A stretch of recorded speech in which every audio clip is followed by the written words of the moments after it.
Good morning. എല്ലാവർക്കും നല്ലൊരു ദിവസം ആശംസിക്കുന്നു. വളരെ സന്തോഷമുള്ളൊരു കാര്യം. ഞാൻ എൻ്റെ കാര്യം ഓർക്കുകയാണ്.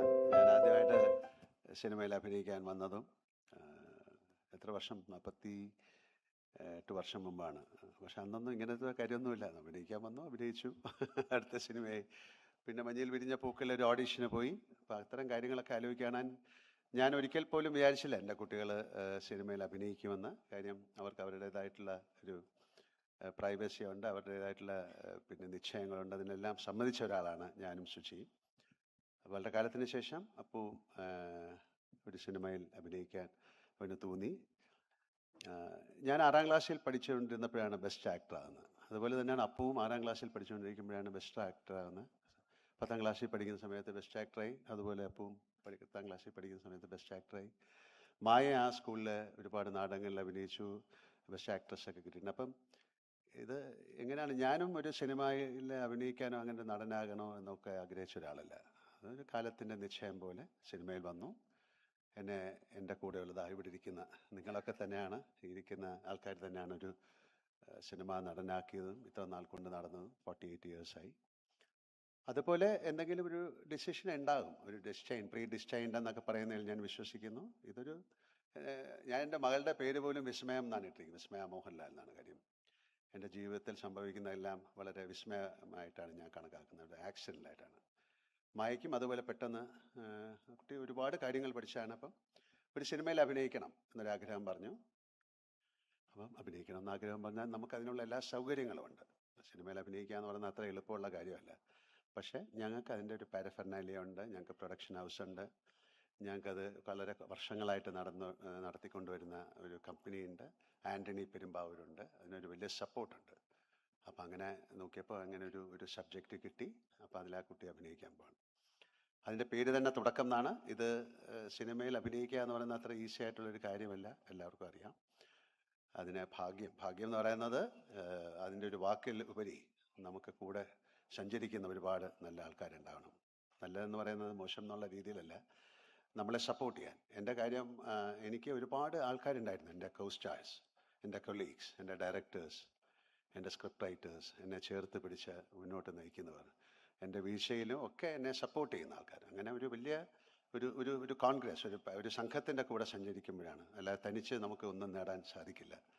സിനിമയിൽ പോലും എത്ര നല്ല അഭിനേതാവാണെങ്കിലും അയാൾക്കൊരു പ്ലാറ്റ്ഫോം കിട്ടണം, നല്ല സബ്ജക്റ്റുകൾ കിട്ടണം, നല്ല കൊളീഗ്സ്, കൂടെ അഭിനയിക്കുന്ന ആൾക്കാർ നന്നാകണം. അപ്പോൾ അത്തരത്തിൽ ആ കുട്ടിക്കൊരു ഭാഗ്യമുണ്ടാകട്ടെ എന്ന് ഞാൻ പ്രാർത്ഥിക്കുന്നു. അതുപോലെ തന്നെയാണ് അപ്പുവിൻ്റെ ഒരു സിനിമ ഇന്ന് റിലീസാകുകയാണ്. അപ്പോൾ ഇത് വളരെ ആക്ഷനിലായിട്ട് സംഭവിച്ചൊരു കാര്യമാണ്. അപ്പോൾ രണ്ടുപേർക്കും, ഒരു അച്ഛൻ എന്ന നിലയിലും ഒരു ആക്ടർ എന്ന നിലയിലും ഈ ഫ്രറ്റേണിറ്റിയുടെ പേരിലും ഞാൻ അവരെ രണ്ടുപേരെയും ആശംസിക്കുന്നു, അഭിനന്ദിക്കുന്നു സ്നേഹപൂർവ്വം. പിന്നെ തീർച്ചയായിട്ടും ആൻ്റണിയുടെ കാര്യം എടുത്ത് പറയാം. ആൻ്റണിയുടെ വലിയൊരു ആഗ്രഹമായിരുന്നു അപ്പുവും മായയും സിനിമയിൽ വരണമെന്ന്. അപ്പം ഞാൻ പറഞ്ഞു അതൊക്കെ അവരുടെ ഇഷ്ടമാണ്. ഞാൻ ഒരാളെ പിന്നെ സിനിമയിൽ കൊണ്ടുവന്ന് എനിക്ക് ചെയ്യാവുന്ന ഒരുപാട് ലിമിറ്റേഷൻസ് ഉണ്ട്.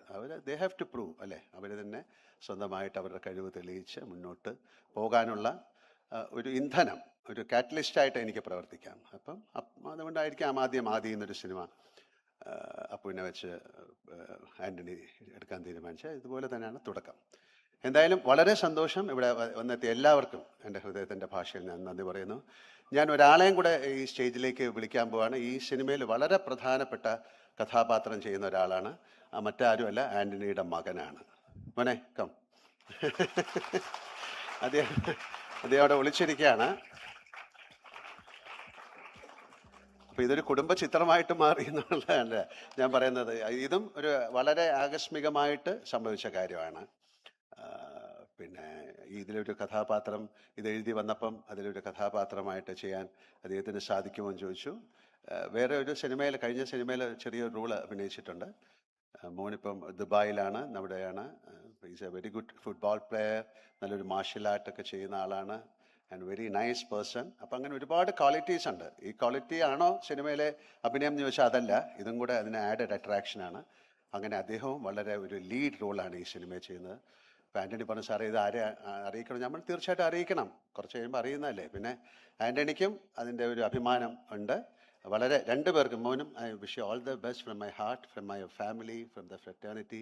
എല്ലാ ഈശ്വരൻ്റെ സഹായം ഉണ്ടാകട്ടെ, ഭാഗ്യം ഉണ്ടാകട്ടെ, നല്ല കൊളീഗ്സ് ഉണ്ടാവട്ടെ, നിങ്ങളുടെ ജീവിതം മനോഹരമായി മുന്നോട്ട് പോകട്ടെ. Thank you so much. ഒരിക്കൽ കൂടി വന്നതിനും അനുഗ്രഹിച്ചതിനും ഒരുപാട് നന്ദി. ആൻ്റണി 2 വാക്ക് സംസാരിക്കാൻ ഞാൻ വിളിക്കുന്നു. സന്തോഷം പറഞ്ഞറിയിക്കാൻ പറ്റാത്തത്ര ഒരു സന്തോഷത്തിലാണ് ഇന്നത്തെ ദിവസം എനിക്ക് നിൽക്കുന്നത്. കാരണം മോഹൻലാൽ സാറിൻ്റെ കൂടെ ചേർന്ന് ഒരുപാട് വർഷം ജീവിക്കാൻ പറ്റി. ഇപ്പോഴും ആ സ്നേഹത്തിൽ ജീവിക്കാൻ പറ്റുന്നു. ആ കുടുംബത്തിൽ നിന്ന് ആദി എന്ന സിനിമയിൽ പ്രണവിന് ഒരു സിനിമ അഭിനയിക്കുന്ന സമയത്ത് എനിക്ക് ആശീർവാദിൻ്റെ പേരിൽ അത് നിർമ്മിക്കാൻ സാധിച്ചു. അതിനുശേഷം വിസ്മയ മായക്കുട്ടിക്ക് ഒരു സീനിൽ അഭിനയിക്കണമെന്നുള്ള ഞങ്ങളുടെ എല്ലാവരുടെയും ഒരു ആഗ്രഹത്തിൽ അങ്ങനെ ഒരു തീരുമാനമുണ്ടായപ്പോൾ ആ സിനിമയും ആശീർവാദിനെ നിർമ്മിക്കാൻ പറ്റി എന്ന് പറയുന്നതും എൻ്റെ ജീവിതത്തിലെ ഏറ്റവും വലിയ ഒരു സന്തോഷമുള്ള കാര്യമാണ്. അതുപോലെ തന്നെ എൻ്റെ മകൻ ആശിഷ് ജോ ആ സിനിമയിൽ സഹകരിക്കുന്നു എന്ന് പറയുന്നത് എനിക്ക് സ്നേഹം ഒരുപാട് കിട്ടുന്ന ഒരു മൊമെൻ്റാണ്. മോഹൻലാൽ സാർ, ചേച്ചി, അപ്പു, മായ, ഇതൊരിക്കലും മറക്കില്ല ജീവിതത്തിൻ്റെ യാത്രയിൽ ഒന്നും. ജൂഡ് ഈ സിനിമ ആദി എന്ന സിനിമ ജിത്തുവിനെ ഏൽപ്പിക്കുമ്പോൾ നമ്മളുടെ ഒരു കുടുംബത്തിലെ മെമ്പറെ ഏൽപ്പിച്ച പോലായിരുന്നു. അതുപോലെ തന്നെ ജൂഡും ആദ്യമായി സംസാരിച്ച സമയം മുതൽ ഈ സമയം വരെ ഞങ്ങൾക്ക് ഏറ്റവും പ്രിയപ്പെട്ട ആളാണ്. ഞങ്ങളുടെ കുട്ടികളെ വിശ്വസിച്ച് സ്നേഹത്തോടെ ജൂഡിൽ ഏൽപ്പിക്കുന്നു. ജൂഡ് ഇതുവരെയുള്ള ഞങ്ങളുടെ യാത്രയിൽ തന്ന സ്നേഹത്തിനും നന്ദി പറയുന്നു. എല്ലാവരുടെയും സപ്പോർട്ടുകൾ എല്ലാ കാലത്തും വേണം. ഞങ്ങളുടെ സ്നേഹം അറിയിക്കുന്നു. വന്ന എല്ലാവരോടും മതിയായ സ്നേഹം. നന്ദി, നമസ്കാരം. Thank you. Thank you so much. Home appliance വാങ്ങാൻ ഒരിടത്ത്, ക്രോക്കറി വാങ്ങാൻ വേറൊരിടത്ത്, ഗാഡ്ജറ്റ്സ് വാങ്ങാൻ വേറെ എവിടെയോ ഒരിടത്ത്. അതെ, എന്തിനെങ്ങനെ പലയിടത്ത് ഓടണം? മൈ ജി ഫ്യൂച്ചർ ഉണ്ടല്ലോ. മൊബൈൽ ഫോൺ മുതൽ ഹോം അപ്ലയൻസസ് വരെ എല്ലാം ഒരിടത്ത്. ഏറ്റവും കുറഞ്ഞ EMI. അങ്ങനെയാണെങ്കിൽ ഏറ്റവും കുറഞ്ഞ വില. ആഹാ, എന്നാ ഏറ്റവും കൂടുതൽ ഓഫറുകൾ. My G future. Experience the next. My G ആണ് ഫ്യൂച്ചർ.